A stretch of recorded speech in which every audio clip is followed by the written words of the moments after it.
आजचा सवालमध्ये तुमचं मनपूर्वक स्वागत। आज नवा दिवस, नवा प्रश्न, नवी चर्चा।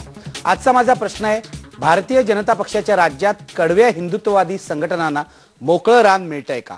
हा प्रश्न मी अशासाठी विचारतोय की 2 दिवसापूर्वी मंगलोरमध्ये जो प्रसंग घडला तो अतिशय गंभीर होता। तिथे श्रीराम सेनेच्या कार्यकर्त्यांनी पब मध्ये गेलेल्या मुलींवर हल्ला केला। केवळ मुलांवर हल्ला केला नाही, थेट मुलींवर हल्ला केला आणि मागणी केली हे पब बंद झाले पाहिजेत। सुरुवातीला या कार्यकर्त्यांवर कोणतीही कारवाई करण्यात आली नव्हती, पण नंतर सगळ्या मीडियानी आवाज उठवल्यावर या श्रीराम सेनेच्या प्रमुखांना आणि त्यांच्या कार्यकर्त्यांना अटक करण्यात आली। आज त्यांना जामीन मिळाला, पुन्हा एकदा अटक करण्यात आली, म्हणजे दोनदा अटक झाली। पण सुरुवातीच्या काळामध्ये भारतीय जनता पक्षाचे सर्व नेते या हल्ल्याबाबत मूग गिळून गप्प होते। जेव्हा सर्व चॅनलवरून वृत्तपत्रातून यावर टीका व्हायला लागली तेव्हा ते बोलायला लागले, याकडे दुर्लक्ष करता येणार नाही। पण हा प्रश्न फक्त मंगलोरपुरता किंवा कर्नाटकापुरता मर्यादित नाहीये। भाजपचं जिथे जिथे सरकार येतं तिथे तिथे कडव्या हिंदुत्ववादी संघटनांना मोकळं रान मिळतं का? ते आपले उद्योग सुरू करतात का? आणि मतदारांनी या प्रश्नाकडे कसं बघितलं पाहिजे हे मी आज आपल्या पाहुण्यांना विचारणार आहे। सुरुवातीलाच हे सांगू इच्छितो की एरवी भारतीय जनता पक्षाचे नेते टेलिव्हिजनवर जायला उत्सुक असतात, पण आज हा प्रश्न पाहून त्यांनी काढता पाय घेतलेला आहे आणि त्यांनी आम्हाला सांगितलंय की हा प्रश्न असा आहे की ज्यावर बोलणं आम्हाला सोयीचं नाहीये, तेव्हा आम्ही येणार नाही। तेव्हा ही चर्चा भाजपच्या नेत्यांशी होईल। माझ्याकडे स्टुडिओमध्ये आहेत जितेंद्र आव्हाड, राष्ट्रवादी काँग्रेसचे नेते, त्यांची काही नव्यानी ओळख करून द्यायला नको। माझ्यासोबत आभा पाडगावकर आहे, ती विद्यार्थिनी आहे कीर्ती कॉलेजची, आणि मी तिला अशासाठी बोलवलंय की या प्रश्नावर तरुणांचं मत काय आहे हे मला जाणून घ्यायचंय, कारण या देशातले बहुसंख्य मतदार हे तरुण आहेत आणि तरुण मतदारांना राजकीय पक्ष कसे वागवणार आहेत हे या प्रकरणावरून समोर येते। माझ्यासोबत औरंगाबादहून आहेत कम्युनिस्ट नेते भालचंद्र कांगो, आणि माझ्यासोबत कोल्हापूरहून आहेत श्रीराम सेनेचे दस्तूरखुद्द जनरल सेक्रेटरी विलास पवार। मी चर्चेला सुरुवात करतोय विलास पवार यांच्यापासून। विलास पवार, श्रीराम सेनेचे तुम्ही जनरल सेक्रेटरी आहात। तुमची जी काही श्रीरामाच्या नावाने चाललेली सेना आहे ही अख्ख्या देशभर गाजलेली आहे गेले 3-4 दिवस। मंगलोरमध्ये जे काय घडलं त्याविषयी तुमचं म्हणणं काय आहे? गेल्या 24 तारखेला मंगलोरमध्ये जी घटना झालेली आहे ती अशी की ह्या ज्या पार्ट्या आपण बघतो की ह्या आपण इथं महाराष्ट्रामध्ये रेव पार्टी ह्या नावाने ओळखली जाते। तर ही जी पार्टी आहे की गेल्या वर्षी पुण्यामध्ये ही रेव पार्टी झाली होती। जवळजवळ 300च्या वर लोकांना तरी पकडलं होतं पोलिसांनी, त्याच्यावर ऍक्शन घेतली। त्याच्यानंतर एक 4-5 महिन्याने सिंधुदुर्ग जिल्ह्यामध्ये सुद्धा अशीच रेव पार्टी झाली, पोलिसांनी त्याच्यावर पण ऍक्शन घेतली। तर अशा प्रकारच्या रेव पार्टीला समाजामध्ये निश्चितपणे कोणीही मान्यता देत नाही, आणि अशाच प्रकारची पार्टी गेल्या 24 तारखेला रात्री मंगळूरच्या एका हॉटेलमध्ये चालली होती। त्या ठिकाणी श्रीराम सेनेच्या कार्यकर्त्यांना ध्यानात आलं की अशा ठिकाणी हा पार्टी चाललेली आहे, तर त्या पार्टीवरती आपण ऍक्शन घेतलं पाहिजे। आणि त्यांनी कदाचित पोलिसांना पण तिथं खबर करण्याचा प्रयत्न केला असेल, पण तिथं ज्या वेळेला ते पोहोचायला पाहिजे ते पोहोचले नसल्यामुळे ते कार्यकर्ते खुद त्या ठिकाणी पोहोचले। एक 20-25 कार्यकर्ते त्या ठिकाणी पोहोचले आणि त्यांनी त्या ठिकाणी त्यांचा मुख्य उद्देश काय होता?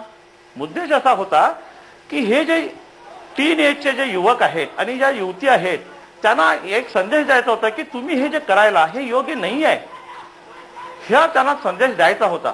आणि त्या प्रकारे त्यांनी केला, आणि त्या ठिकाणी जे कार्यकर्ते गेले आणि जे अनैतिकतेचे जे प्रकार त्या ठिकाणी चालले होते ते बघून कोणीतरी आपल्यावरती धावून येत आहे आणि आपल्याला कोणीतरी पकडत आहे म्हटल्यानंतर ते सैरावेला पळायला लागले।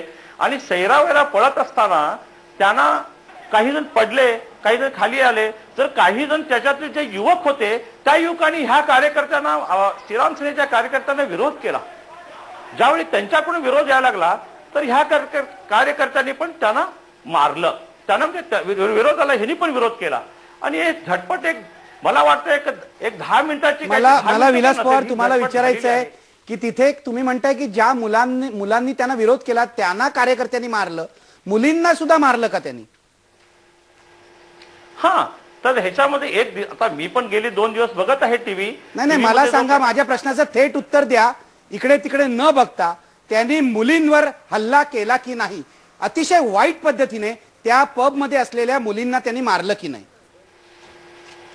नाही, धावत असताना त्यांचा एखादा हात त्या मुलींवरती पडला असेल, ती धावत असताना नाही मारला नाही असेल. पडद्यावर काय दिसतंय मी तुम्हाला सांगतो. तुम्ही बोलताय त्यावेळेला पडद्यावर दृश्य चालली आहेत.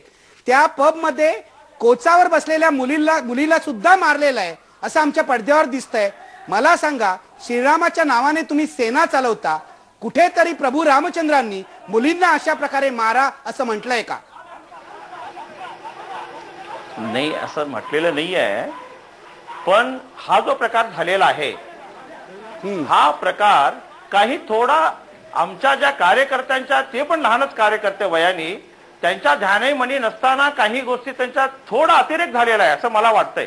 थोडा अतिरेक झालाय. मग तुम्ही ओपनली माफी का नाही मागत लोकांची? तुम्ही मुलींवर हात टाकलेला आहे, हा विनयभंगाचा गुन्हा आहे. अशा प्रकारे मुलींवर हात टाकणं, त्या काय करतायत याच्यावर कारवाई पोलिसांनी करायची आहे. तुम्ही विनयभंग केलाय मुलींचा श्रीराम सेनेच्या कार्यकर्त्यांनी, तुम्ही माफी का नाही मागत? नाही, हा काल प्रमोद मुतारिकांची बेळगावला जी पत्रकार परिषद झाली, त्या परिषदेमध्ये स्पष्ट प्रमोदजींनी ह्याविषयी हा स्पष्ट मुद्दा केलेला आहे किंवा आमच्या कार्यकर्त्या हातून थोडी जास्त हे झालेली आहे, त्याबद्दल मी माफी मागत आहे. हो, थोडं जास्त म्हणजे काय? विनयभंग. माझं म्हणणं आहे विनयभंग. अशा प्रकारे मुलींना मारणं हा विनयभंग आहे, हे तुम्हाला कळतंय का? तुम्ही श्रीरामाचं नाव घेताय, तुम्ही प्रभू रामचंद्राचं नाव घेताय. प्रभू रामचंद्राच्या मागे एक संस्कृती देशातली जोडलेली आहे. तुम्ही विनयभंग केलाय, तुम्हाला माहिती आहे का?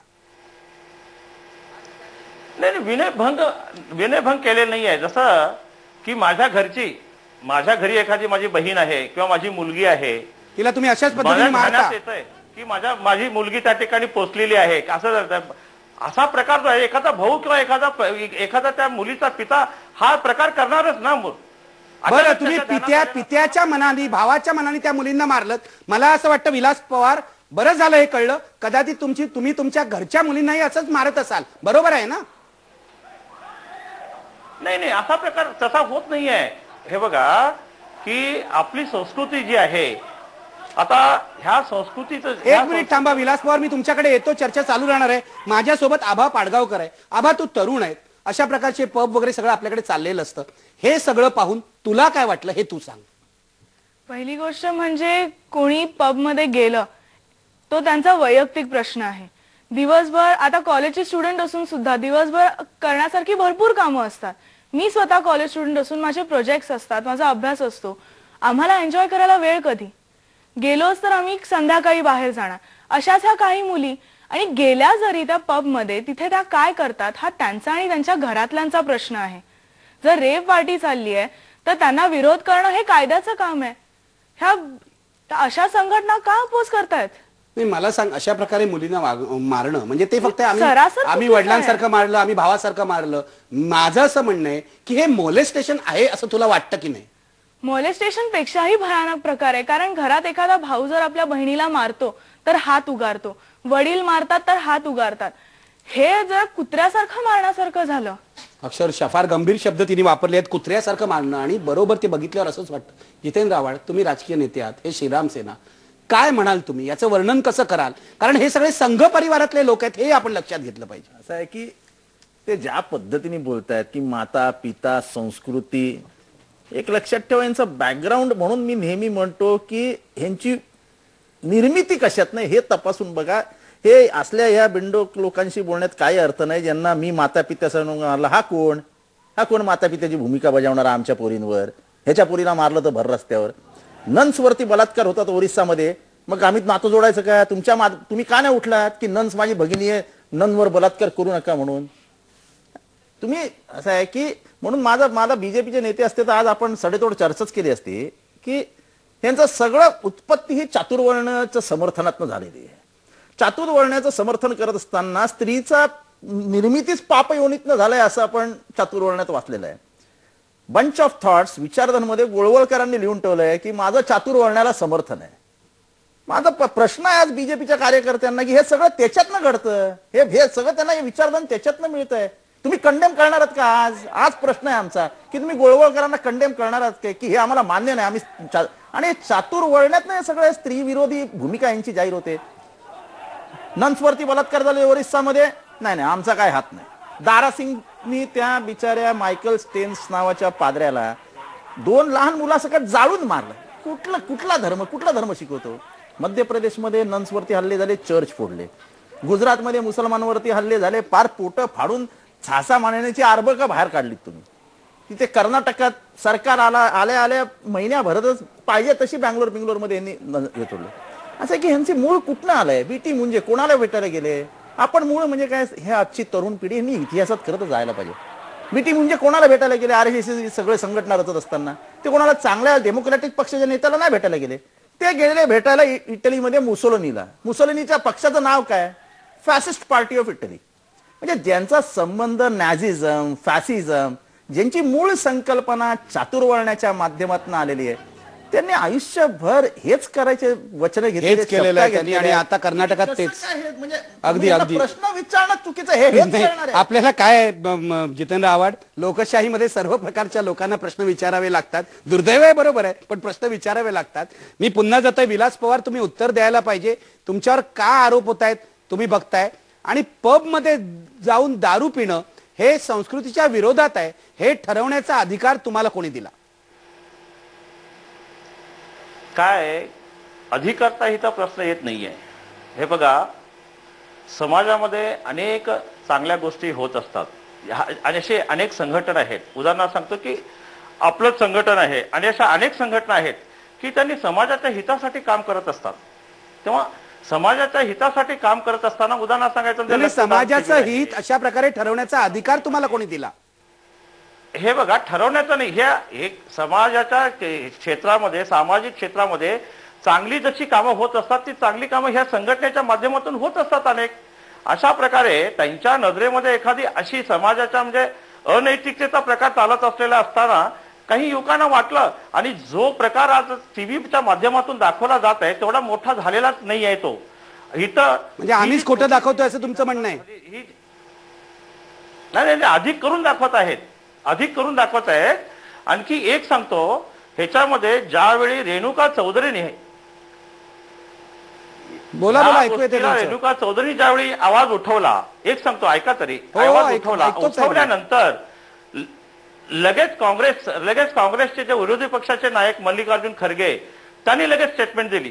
त्याच्यानंतर लगेच ते आपले कुमारस्वामी हे जे आहेत त्यांनी स्टेटमेंट दिली. म्हणजे बीजेपीला त्या ठिकाणी गोत्यात आणण्याचा प्रयत्न एक छोट्याशा ह्याच्या कारणाने, खरं म्हणजे इथं संबंधच नाही आहे ह्या राजकीय. पण मला सांगा, तुमची सेना ही श्रीराम सेना आहे ना? हो, श्रीराम सेना आहे. मग बीजेपी गोत्यात आल्यावर तुम्हाला का दुःख होतंय? नाही, मला दुःख होत नाही, पण वस्तुस्थिती तशी होत आहे. त्यांच्या तुम्हाला बीजेपी जवळची वाटते का? पण ह्याचं एक मला सांगा ना, तुम्हाला बीजेपी जवळची वाटते का? असं नाही आहे. हे बघा, मला सगळे पक्ष सारखे आहेत. हा, पण मला सांगा, राष्ट्रीय स्वयंसेवक संघाशी तुमचा संबंध आहे असं म्हटलं गेलंय, हे तरी खरं आहे का? नाही, पूर्वी होतो मी राष्ट्रीय स्वयंसेवक. तुम्ही शाखेवर गेलाय ना, संघाच्या शाखेवर गेलाय ना तुम्ही? हो का, शाखेवर गेलेलोच आहे मी. संस्कारात तसे आहेत. होय, त्यामुळे हे संस्कारच तसे आहेत, त्याच्यामुळे सगळं घडतं. नाही, म्हणून म्हटलं की तिथली जी घटना झालेली आहे त्या घटनेचा राजकीयचा हे प्रभाव किंवा राजकीयच्या ह्याच्यातूनच आज ती घटना मोठी दाखवली जात आहे, मोठी केली जात आहे. तेवढे आपण विलास पवार तुमच्या या प्रश्नाची उत्तरं शोधायचा प्रयत्न करूया. तुम्ही बरं झालं, मी तुम्हाला तुमचे आभार मानतो की संघाच्या शाखेवर तुम्ही जात होतात, हे तुम्ही ओपनली कबूल केलं. संघाच्या शाखेवर जाणाऱ्या माणसांनी अशा प्रकारे मुलींना मारलेलं आहे, हे मला इथे अधोरेखित करायचं आहे. घेऊया एक ब्रेक, पण ब्रेकपूर्वी आपला प्रश्न बघूया. भाजपच्या राज्यात कडव्या हिंदुत्ववादी संघटनांना मोकळं रान मिळतंय का? पडद्यावर पाहू शकता तुम्ही. होय म्हणतायत 60% लोक होय म्हणतायत. याचा अर्थ भाजपनी चर्चा टाळली असली तरी धोक्याचा इशारा त्यांनी सुद्धा ऐकण्याची गरज आहे. घेऊया ब्रेक, पहा फक्त IBN लोकमत.